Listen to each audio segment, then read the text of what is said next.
Cuando se torció todo.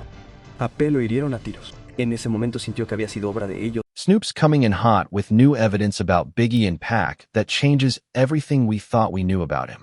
The revelations are eye-opening, and they point fingers at folks you'd probably never guess were involved. But is this enough to finally solve the 3-decade-old murders of two of the greatest to ever do it? Let's dive in and find out. From day ones to deadly ops. Yo, check it. Two of the coldest MCs to ever bless the mic, two coast beefing so hard the streets turned red, and two bodies dropping that left the whole culture shook for damn near 30 years. We're talking about Tupac Shakur and Biggie Smalls, the notorious B.I. and fam. If you think you know the full story, I promise you, you don't know the half, because what went down between these two legends wasn't just some rap beef that got out of pocket. Nah, this was some real street politics, label manipulation, and media circus nonsense that turned two homies into bitter enemies and ultimately got both of them laid to rest way before their time. But here's the crazy part that gets slept on heavy. Tupac and Biggie were straight up day ones at first, not just industry acquaintances giving each other daps at award shows. These dudes were genuinely tight. They were together, building together, and pushing each other to be greater artists. That bond was real as it gets. Let me take you back to '93 when both these cats were still grinding, still starving, still trying to make it pop off in this rap game. Tupac, born out in East Harlem, raised partly in Baltimore and Marin City. Cali was that dude who embodied poetic activism and the whole thug life movement. He was speaking for the streets while also dropping knowledge. Big though, he was a Bed-Stuy, Brooklyn native whose storytelling was so vivid and whose charisma was so magnetic that you couldn't help but rock with him. When they linked up around '93, it was instant chemistry. No cap. Pac was letting Biggie crash at his LA spot during tours, playing Big's Party and _ joint on the Poetic Justice set, where he was filming with Janet Jackson. And the two of them would be ciphering at parties like they'd been running together their whole lives. In a 1995 Vibe interview, Pac called Biggie my dog and said his flow was poetry in motion. And Big showed love right back, calling Pac a major influence on his craft. This wasn't no fake love for the cameras, fam. These two others penned game and recognized they were both destined for greatness. But yo, while Pac and Big were building their brotherhood, some real grimy energy was bubbling up underneath the surface of hip-hop. See, New York cats had been running the rap game since the culture jumped off in the '70s, and they developed this whole superiority complex. Bronx and Brooklyn heads looked at their style, that lyrical sample-heavy boom-bap sound, as the only real hip-hop. So when West Coast acts started coming through in the late '80s with that funky gunk sound from Compton courtesy of NWA, the East Coast gatekeepers wasn't feeling it at all. New York radio personalities like Funkmaster Flex were straight up clowning West Coast flows, calling them simplistic and whack, which had LA artists heated beyond measure. The first real shots fired came in '9's rapper Tim Dog dropped that Penicillin on Wax album with the track _ Compton, going directly at NWA and Dr. Dre. At the time, these were just isolated disses, but they exposed some real underlying tension that was about to explode. By '93, the record labels poured gasoline on the whole situation. Suge Knight, a former bodyguard with Deep Blood's ties, linked up with Dr. Dre to start Death Row Records out in LA, signing Snoop Dogg and creating that raw street-certified sound. Meanwhile, on the other coast, Sean Puff Daddy Combs launched Bad Boy Records out of Harlem and introduced the world to the notorious B.I.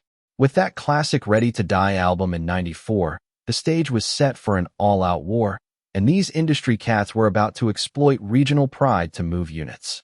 November 30th, 1994. Quad Recording Studios, Times Square, Manhattan. Yo, this is the night that changed everything. This is when the brotherhood between Pac and Big got murked forever. Tupac was going through it at this point. He had a sexual assault trial hanging over his head and needed bread for his legal fees. So he pulled up to the studio to lay a verse for Little Sean, an Uptown Records artist. What happened next would have him looking at his former homies sideways for the rest of his life. Masked gunmen ran up on him in the lobby, robbed him for $40,000 worth of jewelry, and pumped 5 shots into him. And here's the part that had packed. De hecho, fue la primera sesión de Junior Mafia que tuvimos cuando nos ficharon. ¿Sabes a qué me refiero? Nos acabábamos de fichar y era nuestra primera sesión de estudio. Así que Nino y yo salimos a la terraza y dijimos, vamos a fumar. Y algunos me dijeron que mirara porque, ya sabes, estábamos muy arriba. Miré y vi a unos cuantos tipos caminando por la manzana. Pensé, veo el pañuelo. Siempre lleva ese pañuelo y esas cosas. Así que pensé, lo sé cuando lo veo. Mira, estoy mirando hacia abajo. Pensé, son como Tupac. They wheeled Pac out on a stretcher, and he threw up his middle finger at the whole crew, convinced they set him up. Why else would they invite him to a session with East Coast rivals in the building from behind bars, where he ended up the very next day after catching that conviction? Pac went on record with Vibe magazine accusing Big and Puff of orchestrating the whole thing, saying, "I was there to record, and they did this to me." Puff denied everything. But in Pac's mind, the homies had become ops. When Biggie dropped Who Shot You as a B-side in February '95, bars like Who Shot You separate the weak from the obsolete, hit different for Tupac, who had just survived 5 gunshots. Big swore Up and Down the Track was written before the shooting about some drug deal situation. But Pac wasn't trying to hear that. Then Suge Knight entered the chat. In October '95, he bailed Pac out for $1 for $1 million and signed him to death row in exchange for protection and an opportunity for payback. Pac went all in on his new West Coast identity, got Mob Peru tatted on him, showing his blood's affiliation, and officially declared war. Then June 9/6 came and Pac dropped the nuclear bomb, Hit Up, where he went at Biggie, Puff, Jr., Mobb Deep by name. That track was so disrespectful that East Coast radio stations straight up banned all death row music. The '95 Source Awards at Madison Square Garden became ground zero. Suge Knight grabbed the mic during the acceptance speeches and started dissing Puff for dancing in videos and stealing artists.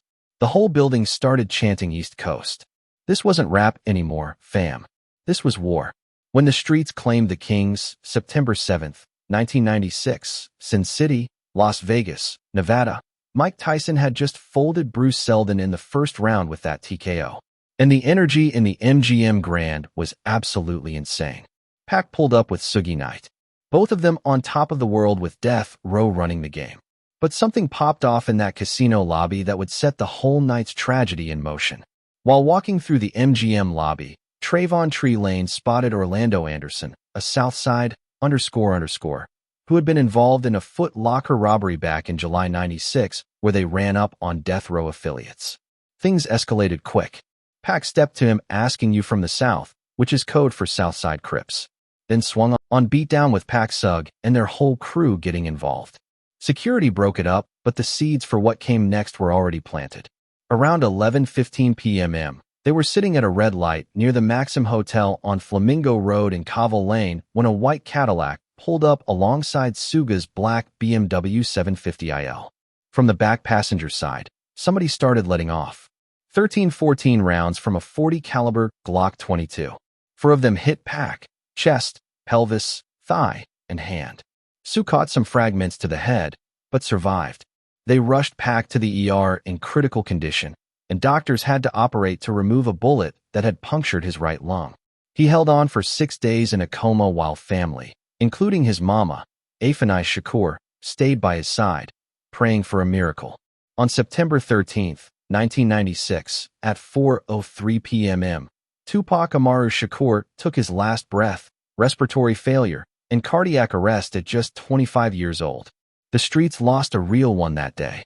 6 months, fam. That's all the time that passed between losing Pac and what came next. After Pac got killed, Biggie was in an impossible spot. The whole West Coast was pointing fingers at him. Death threats were coming in left and right. The pressure was immense. But Big knew he had to be the one to Cuenta de lo poderosos que éramos Tupac y yo. ¿Sabes a qué me refiero? Porque nosotros, 2 personas individuales, teníamos una disputa costera. ¿Sabes a qué me refiero? Un hombre contra otro hizo que toda la costa oeste odiara a toda la costa este y viceversa. ¿Sabes a qué me refiero? Y eso me molestó mucho. ¿Qué estoy intentando ser ahora? Con su prematura desaparición o lo que sea, tengo que ser yo quien le dé la vuelta y tome mi poder y le dé la vuelta como diciendo, oye, tiene que estar muerto, oye, tiene que estar... ¿Sabes a qué me refiero? Porque él no puede hacer eso. ¿A qué me refiero? No puede ser él quien diga, oye, quiero aplastarlo porque se ha ido. Así que tengo que asumir el peso de... Hearing those words now hits different knowing what was about to go down. Big was out in LA pushing his new album, Life After Death. And yo, that title carries mad weight now knowing how things played out. When asked about why he named it that, Big broke it down. Que sentía cuando hice Ready to Die era que sentía que ya estaba muerto. ¿Sabes a qué me refiero? La vida después de la muerte es la otra cara de la moneda. ¿Sabes a qué me refiero? Ya no puedo rimar con estar arruinado. Ya no estoy arruinado. Así que la vida después de la muerte es lo único que se acabó. ¿Sabes a qué me refiero? Ya no tengo hambre. ¿Sabes? Ahora es un nuevo comienzo. ¿A qué me refiero? Es la vida después de la muerte. Lo sabía cuando los sacamos del coche y sé que la gente dice, ya sabes, porque sabes cómo es internet. Oye, no tenías que decir eso. Cuando se ensució, déjame decirlo así, y lo agarré y le puse la férula. Le solté la pierna, tío. Era como si me hubiera quedado sin fuerzas. Paul se me acercó. Dijo, Jan, ¿qué pasa? Yo le dije, está muerto Paul.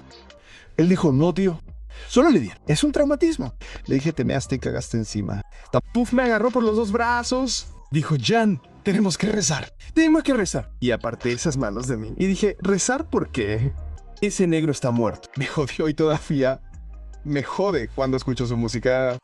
O todavía me jode. Porque tú estabas ahí, Eminem. Bro, escribió 6 álbumes. La gente no sabe que escribió 6. No se le reconoce el mérito de los 6 álbumes. Pero escribió 6 álbumes.